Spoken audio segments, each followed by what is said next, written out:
Os actores de dobraxe piden que se protexa o seu traballo fronte ao emprego da inteligencia artificial para dobrar contidos en redes sociais e mesmo xa en algunhas producións audiovisuais.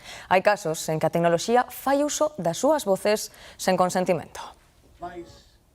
O traballo dos actores de dobraxe permítenos gozar na nosa lingua das interpretacións en series e películas gravadas noutros idiomas. Darlle voz ás personaxes implica unha formación previa moi completa. Bastante recomendable que fagas cursos de formación vocal, de canto e despois interpretación. E despois tamén están cursos específicos de dobraxe, claro. É dicir, tes que pegar moito ao personaxe, tes que ir moito coas súas intencións, coa súa mirada, coa súa forma de moverse. En animación, claro, non tes esa referencia, pero tamén tes que buscar unha voz que sexa máis vinculada a ese tipo de código de animación.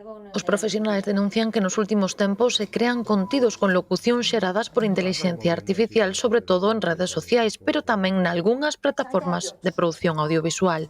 Claro que as empresas o que buscan son maximizar beneficios. Entón, sabemos que se están adestrando inteligencias artificiais, que hai moitas empresas que lle están ofrecendo os seus servizos a plataformas de streaming e sabemos de feito que algunhas plataformas xa estrearon contidos dobrados por inteligencia artificial. Mesmo están a detectar que así clonan voces coñecidas da interpretación sen o consentimento dos actores.